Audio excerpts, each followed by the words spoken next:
distribuir, em nome de Jesus, o ramo de trigo da prosperidade. Aí nós aqui vamos pegar o ramo de trigo ungido por 70 pastores e sair distribuindo. E nós vamos andar com sal grosso, para jogar nas calçadas, aonde esse trio elétrico andar. Aí já pensou, irmão, em nome da unidade, nós estamos fazendo coisas que não passam pelo crivo da Bíblia. Em nome da unidade, nós vamos abdicar da verdade de Deus. Será que Deus quer isso? Deus quer essa unidade? Aí essa unidade, ela passa a agradar a homens. E será que essa unidade agrada a Deus? Aí a Bíblia diz, lá em Amós, capítulo 3 e versículo 3, porventura andarão dois juntos, se não tiveres de acordo?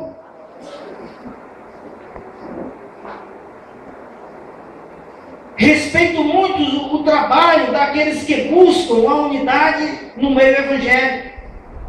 Mas esse trabalho será em vão, se não for para a verdade. Por obra e vontade do nosso Deus. A Bíblia diz, lá no Salmo 127, versículo 1, se o Senhor não edificar a casa, em vão trabalham os que edificam. Se o Senhor não guardar a cidade, em vão vigia a sentinela. O nosso dever de afastar daqueles que se desviaram da verdade é muito mais bíblico do que o que busca a unidade a qualquer custo. A Bíblia diz, rogo-vos, irmãos, que noteiem os que promovem dissensões e escândalo contra a doutrina que aprendeste.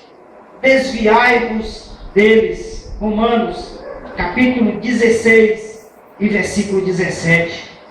Certa vez, amados irmãos, eu vou ser sincero, eu estou por aqui, desses apóstolos, patriarcas, sabe? Estou por aqui desses ensinamentos diabólicos, e vai me pagar um preço muito caro. Então, o que foi que eu fiz na televisão lá de cá? Que agora tem um controle, né, legal, porque a gente pode assistir o que quiser. Então, eu já excluí o canal do apóstolo, né? Já excluí. Mas eu fui pedir um favor ao vizinho meu, e ao entrar, ele é crente, está ligado a televisão lá na televisão, no canal do apóstolo. Aí o mensageiro está dizendo o seguinte, hoje eu vou distribuir aqui, eu quero distribuir 2.500 toalhinhas. Eu não saio daqui, 2.500 toalhinhas ungidas, que você vai colocar aonde dói, na sua enfermidade. Coloque a toalhinha. Eu fico indignado com isso. Eu fico furioso. Vermelho, a minha garganta fica vermelha. E principalmente quando eu não tenho direito de falar, porque eu não vou falar com a televisão. Mas mesmo assim eu falo. Jesus amado, e nós estamos aceitando isso pacificamente, em nome da unidade. E a unidade ela tem que ser pela verdade, não é a qualquer custo, irmãos. Aceitando isso pacificamente. Aí nós vamos aceitar a toalhinha ungida. Qual é a diferença, meus amados, da toalhinha ungida, da cruz, do martelinho, para a fitinha de São Francisco? Qual é a diferença? Não tem diferença nenhuma. Vão pagar o mesmo preço. Esses apóstolos vão pagar o mesmo preço por estarem ensinando errado. Aí diz assim, pastor, não fale isso não, porque sua igreja vai ficar bem pouquinha gente. Olha, meu Deus do céu, quer dizer que eu, para ter os meus amigos, para ter o meu auditório lotado, eu vou ter que abdicar da verdade de Deus? Você sabe o que Jesus disse? Vai tu também, tu quer ir embora? Vai tu também, macho, né? Vai também.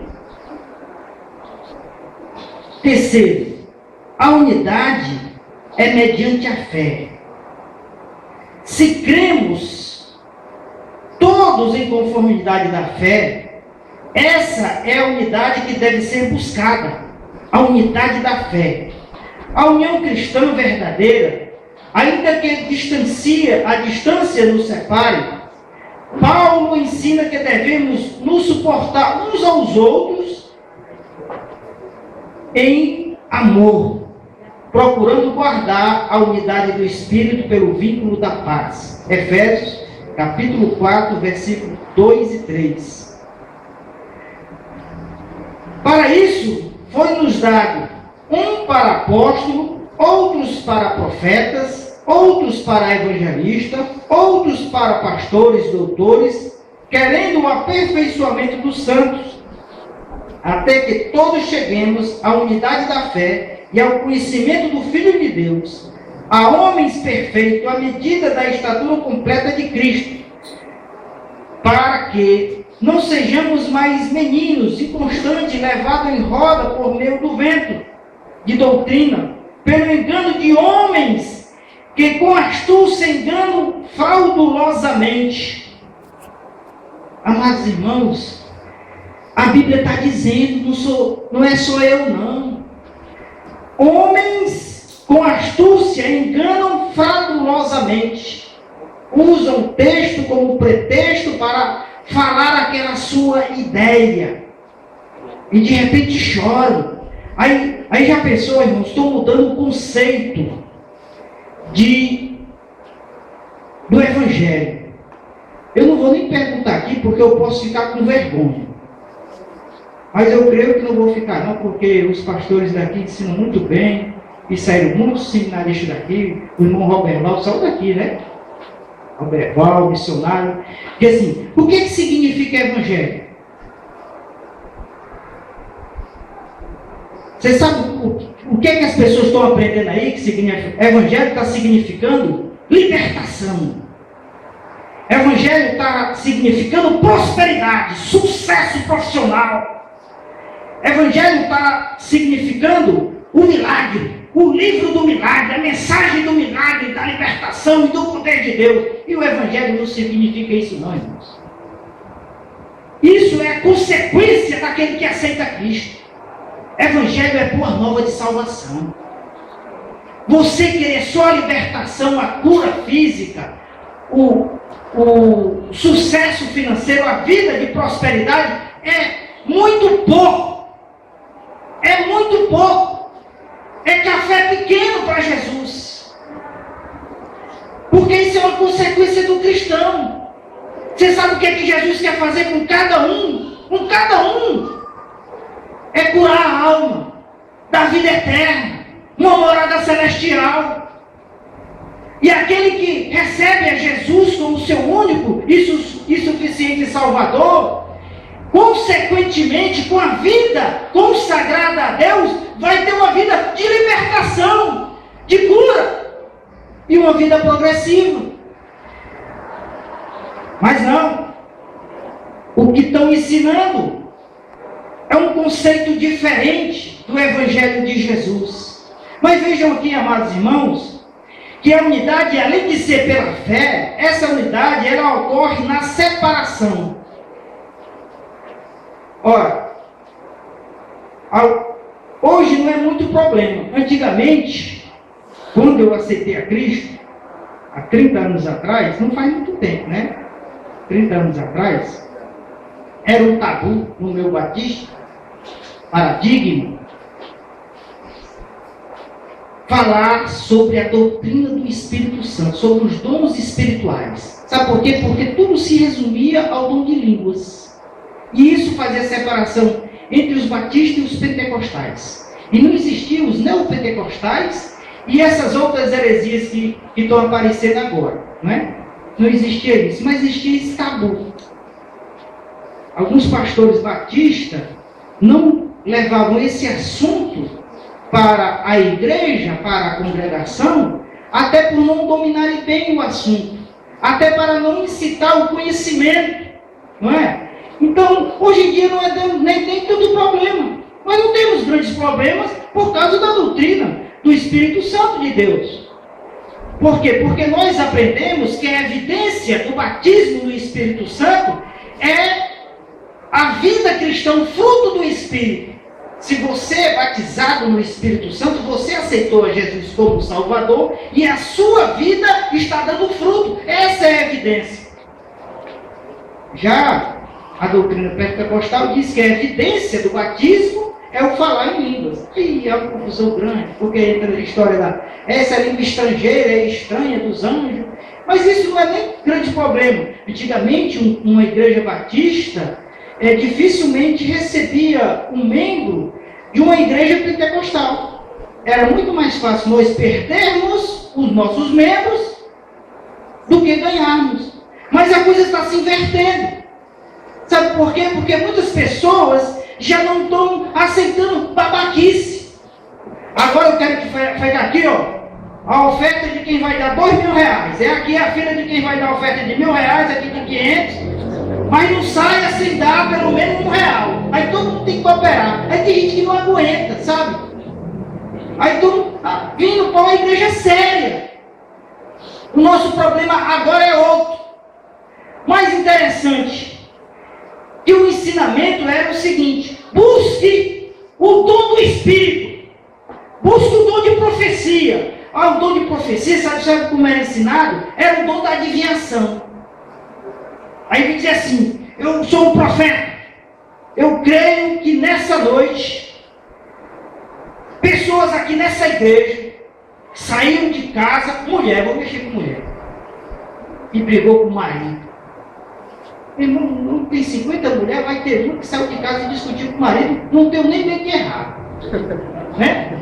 Isso é profecia que eu acerto na batata. Aí diz assim: tem gente aqui que saiu de casa com dor de cabeça e foi curada em nome de Jesus. Claro, onde tem 50 pessoas, vai ter uma pessoa que saiu de casa com dor de cabeça. Não é dor de adivinhação, não. Dor de profecia é a profecia da Bíblia. E sabe qual é a principal profecia? É que Jesus vai voltar e vai levar o povo para si. Essa é a palavra profética que nós devemos proclamar. Agora, sabe qual é o dom que o irmão tem que procurar? Sabe qual o irmão tem que se esmerar e aprender e pedir a Deus e se consagrar para que Deus te dê esse dom? É o dom do discernimento de espírito. Esse é o dom que nós temos que ter. Sabe por quê? Porque senão nós vamos ser levados por qualquer vento de doutrina. Porque você não sabe discernir. E as pessoas mais fáceis de se engabelar é a palavra do cearense. Eu vou ficar com engabelar mesmo. Ludibriar é muito erudito. São os crentes, aqueles que são apaixonados por Jesus. É mais fácil ali enrolar. Sabe por quê? Porque nós gostamos de Deus. Nós amamos quando nós conversamos sobre Deus, sobre Jesus. Aí de repente chega uma pessoa de uma voz bonita, que sabe manusear bem as escrituras sagradas, mas ele tem outras ideias. Aí de repente começa a conversar, começa a falar de alguns versículos bíblicos, está entendendo? Aí você começa a aceitar aquela ideia, aí você já passa a ter aquela pessoa como um guru. Aí aquele seu líder já não é mais o líder espiritual, vira um guru. Já pensou, irmãos? Porque você não tem o dom de discernir. E nós temos que saber entre o certo e o errado, entre o bem e o mal. Cada um de nós vamos ter hora de tomar decisões. Jesus foi tentado com a palavra de Deus, irmãos. O diabo diz, a Bíblia diz que se tu orar vai transformar essa pedra em pão. Quer dizer, a Bíblia também diz, né?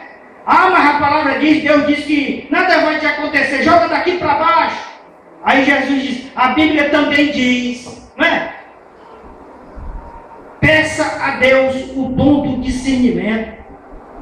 Paulo, quando andou em Antioquia, ou na igreja de Tessalônica, Paulo percebeu o seguinte: uma doutrina